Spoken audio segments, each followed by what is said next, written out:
Satyavardhan kidnap కేసులో వంశీని విచారిస్తున్నారు పోలీసులు. వంశీతో పాటు మరో ముగ్గురిని పోలీసులు విచారణ చేస్తున్నారు. విజయవాడ సెంట్రల్ ఏసీపీ దామోదర్ ఆధ్వర్యంలో వంశీని విచారిస్తున్నారు.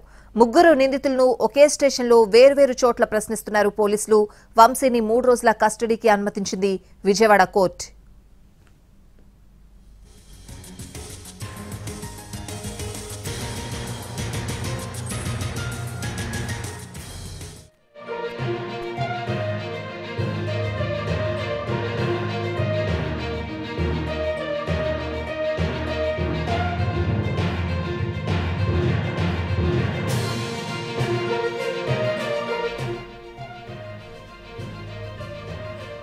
సత్యవర్ధన్ కిడ్నాప్ కేసులో వంశీని విచారిస్తున్నారు పోలీసులు. వంశీతో పాటు మరో ముగ్గురిని పోలీసులు విచారణ చేస్తున్నారు. విజయవాడ సెంట్రల్ ఏసీపీ దామోదర్ ఆధ్వర్యంలో వంశీని విచారిస్తున్నారు. ముగ్గురు నిందితులను ఒకే స్టేషన్లో వేర్వేరు చోట్ల ప్రశ్నిస్తున్నారు పోలీసులు. వంశీని 3 రోజుల కస్టడీకి అనుమతించింది విజయవాడ కోర్టు.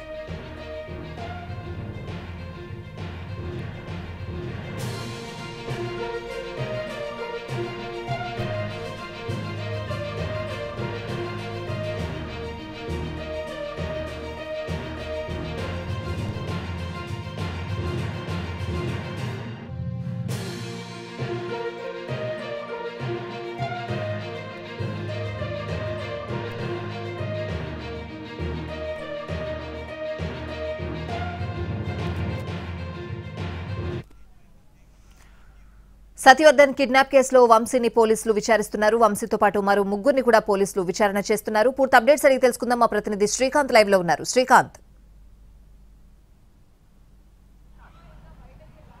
సత్యవర్ధన్ కిడ్నాప్ కేసుకు సంబంధించి అరెస్ట్ అయినటువంటి మాజీ ఎమ్మెల్యే వల్లభనేని వంశీని అయితే ప్రస్తుతం పోలీసులు కస్టడీకి తీసుకొని విచారిస్తున్నారు. ప్రస్తుతం మనం ఉన్నటువంటి విజయవాడ కృష్ణలంక పోలీస్ స్టేషన్లోనే వంశీని ఏసీపీ ఎవరైతే విజయవాడ సెంట్రల్ ఏసీపీగా ఉన్నారో దామోదర్ ఆధ్వర్యంలో పోలీసులు అయితే ప్రస్తుతం విచారిస్తూ ఉన్నారు. వంశీతో పాటు ఇదే కేసులో అరెస్ట్ అయినటువంటి A7 శివరామకృష్ణ, A8గా ఉన్నటువంటి లక్ష్మీపతి వీళ్ళను కూడా కొద్దిసేపటి క్రితమే వైద్య పరీక్షల అనంతరం ఈ స్టేషన్కి కూడా తీసుకురావడం కూడా జరిగింది. ప్రధానంగా సత్యవర్ధన్ని ఆ కంప్లైంట్ ఏదైతే గన్నవరం టీడీపీ కార్యాలయం మీద దాడికి సంబంధించిన ఫిర్యాదు ఉందో దాన్ని వెనక్కి తీసుకోవడానికి సంబంధించి ఎవరెవరు వంశీకి సహకరించారనే అంశం మీద పోలీసులు అయితే ఆయన ప్రశ్నిస్తున్నట్టుగా అయితే మనకు తెలుస్తోంది. దీంతో పాటుగా ఆ సత్యవర్ధన్తో ఆ కేసుని వాపసు తీసుకుంటున్నట్టుగా కోర్టులో అఫిడవిట్ దాఖలు చేసిన తర్వాత నేరుగా సత్యవర్ధన్ని విశాఖపట్నం తరలించారు. దీంతో విశాఖపట్నంలో ఎవరు వంశీకి సహకరించారు అనే అంశానికి సంబంధించి కూడా పోలీసులు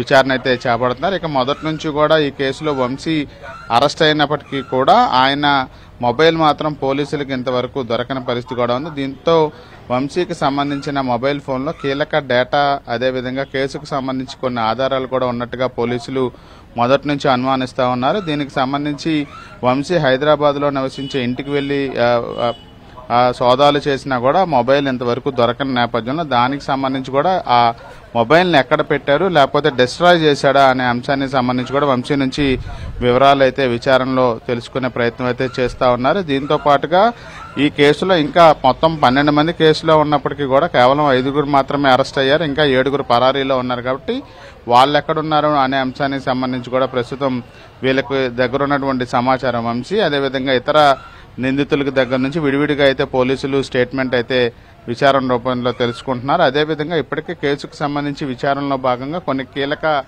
ఆధారాలను కూడా సేకరించారు. కాబట్టి ఈ కేసుకి తనతో సంబంధం లేదని ఇప్పటికే వంశీ సెల్ఫ్ అఫిడవిట్ కూడా కోర్టులో ఫైల్ చేశాడు. కాబట్టి ఈ ఆధారాల సంగతి ఏంటి, ఎందుకంటే ఎక్కడా కిడ్నాప్ చేయలేదని వంశీ ఇప్పటి వరకు చెప్తున్నాడు. అదేవిధంగా స్టేట్మెంట్ కూడా అఫిడవిట్ రూపంలో ఇచ్చిన నేపథ్యంలో పోలీసులు మాత్రం విచారణలో భాగంగా హైదరాబాద్లోని నివాసంలో సత్యవర్ధన్ని వంశీయే వెంటబెట్టుకుని లిఫ్ట్లో తన ఇంటికి తీసుకెళ్లే సీసీటీవీ ఫుటేజ్ను కూడా గుర్తించిన నేపథ్యంలో వీటన్నిటికీ సంబంధించి వంశీ ఎటువంటి సమాధానాలు ఇస్తాడు, దానికి సంబంధించి ఆల్టర్నేట్గా క్వశ్చన్స్ కానీ విచారణలో వాళ్ళకు ఉన్నటువంటి ఆధారాలకు సంబంధించిన అంశాలన్నింటినీ కూడా వీళ్ళ నుంచి విడివిడిగా అయితే పోలీసులు విచారణలో సేకరిస్తున్నట్టుగా మనకు తెలుస్తుంది. Swathi. Right Srikanth, thanks for the updates.